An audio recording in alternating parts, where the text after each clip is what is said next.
You mentioned Penn State struggles in the secondary. I think the number that I remember seeing was 262 yards average passing through the air by opponents. For some reason, I still believe in the Penn State secondary. Joey Porter is one of the best defensive backs in the conference. Jair Brown, they're really good there from a talent standpoint. I don't know what kind of issues they're having, but what I'm getting at is this is one of those kind of games where if you say, what are the keys to the game? For me, like, well, obviously the offensive lines versus the defensive lines, the secondary, you could go anywhere for keys to the games, but I really want to see, because I like to see athletes in space, of course, any football fan does. I want to see the Michigan receivers against Penn State secondary. I want to see the Penn State receivers against the Michigan secondary, because again, you've got two of the top 3 units in the conference in all those areas going up against each other. Yeah, and by the way, I think I said Drew Singleton earlier. It's Yeah, Nicholas Nick Singleton. Sorry, my bad. I agree with you. I am excited to see. I'm excited to see how Michigan's secondary turns out, because I mean they haven't gone against any type of prolific passing offense at all. Spencer Petras is Spencer Petras, and that Iowa offense is not throwing the ball by any means on you. And Indiana is nowhere near what they were doing last year with Michael Penix or the past few years, right? So I'll be interested to see what Rod Moore can do out there. He had an interception last week.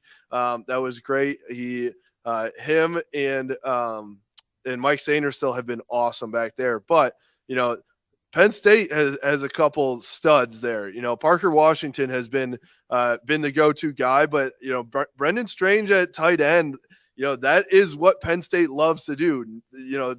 Over the history going back to Joe Paterno, he loves getting the ball to his tight end. So I think that's something that even Iowa, the only offense that they had going was getting the ball to their tight end. So this is the first test, and I swear to God, I've said this is the first test for Michigan, I think, 40 times already this season, but and they keep, somewhat passing it. But I think it'll be interesting to see how that Michigan secondary goes up against the Penn State wide receiving core. And I think, to be honest, I think this is a time where not only do we see what Michigan is, but we find out what Penn State is, because I don't know about you, Mark, I can't figure Penn State out.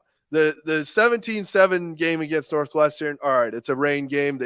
But they turned the ball over 4 times against Northwestern. And then, they beat Purdue, which was a good win, but let up a ton of points to Purdue, who hasn't turned out to be quite as good even in the West as we thought. And then, after all that, then they're also go down to Auburn and beat the crap out of Auburn and the SEC, who is, not the best SEC team, but they're still an SEC team. That's no joke. So I don't know about you, but I cannot figure out this Penn State team. Yeah, for sure. And you've got 2 programs and 2 coaches that have not fared well against top 10 opponents on the road. Obviously, Michigan doesn't need to worry about that. They took care of some of those issues last year.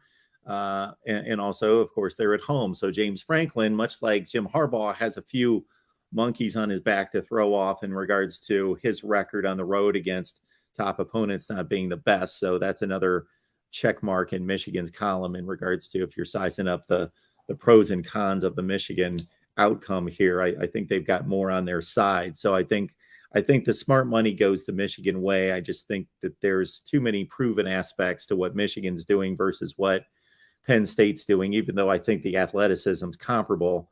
The one thing I will say, when you bring up Michigan being tested through the air, Maryland's got a few dudes, and Talia can sling it around, and they held up pretty well in that matchup. So that's a good sign. Well, and you know what, too? I think everybody was pretty hesitant on Michigan's pass rush, right? we're going to beat this horse to death of losing Aiden and Ajabo last year. But, Ayabi Oki has done phenomenal. Mike Morris has done phenomenal. Mason Graham in the middle has done unbelievable as a freshman. Then they get I think it was 8 sacks against Indiana. And a lot of those did come in the second half when I think Indiana was hurting at the tackle position. They had some tackles out or go out for at least some series. But, statistically, Michigan's already, close to surpassing the sack total for the total of the defensive line from last year. So they're definitely on pace to be better as a whole. But, I think that was the one thing that everyone was worried about. So can they do it against an elite offensive line is what the question is. And can they do it with just the front four? Mark, I think you and I have talked about this before. The only reason why Michigan beat Ohio State last year was because Hutchinson and Ajabo got to CJ Stroud without them having to send linebackers. And that's the key to this defense still going. And so, if they can continue getting pressure on the quarterback, that is where this defense, is at its best. And one more thing about the Michigan run game, when you make the comment, we know they're good, the total team, are they really, really good, like playoff good? One good indication or strong indication in Michigan's favor is when Blake Corum can go out in the Michigan ground attack as a whole and put up the kind of yards consistently against Iowa. So Iowa, they gave up 9 points last week against Illinois. For as awful as they are on one side of the ball, they're still a near elite defense. So it's one thing for Michigan to beat up on a bunch of teams and run for 250 yards against a bunch of teams on the schedule, but Iowa they don't move, they don't get moved on the ground, and Michigan was able to do that pretty consistently. So I think that's another check mark, like, okay, that's another indicator that they're really good at running the football. Yeah, and honestly, the key for me with that, obviously Blake Corum is Blake Corum, but this offensive line needs to be healthy. And so they're missing Trevor Keegan for first few games, and that was, I thought that it got him into a little bit of disarray. Unfortunately, Trente Jones went out in that Indiana game. His leg got caught. I haven't heard an update on that, but it did not look good at all. My guess would be I'm not expecting him to play. Now, Carson Barnhart's going to step in, and he actually has some really good experience as well. So, we'll see how that goes. But, when this offensive line is healthy, it's still just as good as they were last year when they won the Joe Moore Award. So, I think that, if I had to guess, they're probably going to be in that conversation for the Joe Moore Award again, because Michigan's going to keep running the ball. And if Blake Corum still leads the country in rushing yardage, or I think he's in the top 2 or 3, I believe right now. Illinois' running back is doing really well, obviously, too.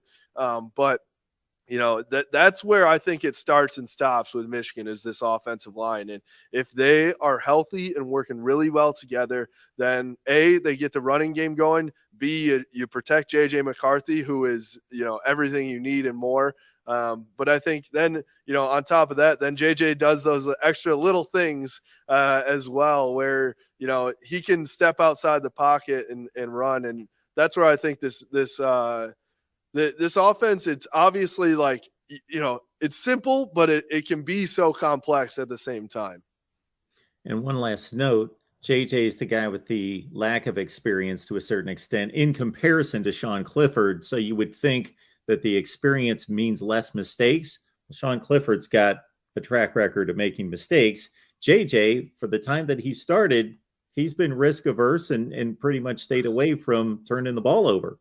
And, I think the biggest key that I saw last week was he did turn the ball over once through an interception. It was a bad pass, but it was tipped. And so it wasn't as bad as it may seem. But the key was, after that interception, he didn't throw an incompletion for the rest of the game.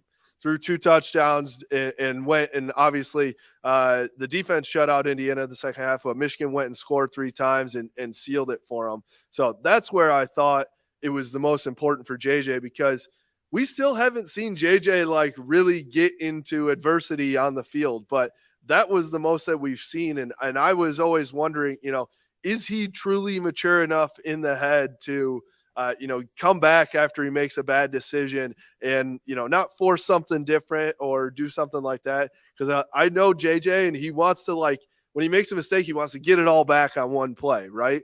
But he stayed composed. He, was within himself and led the team to multiple scores after that interception. I thought that was so important, especially when you're on the road.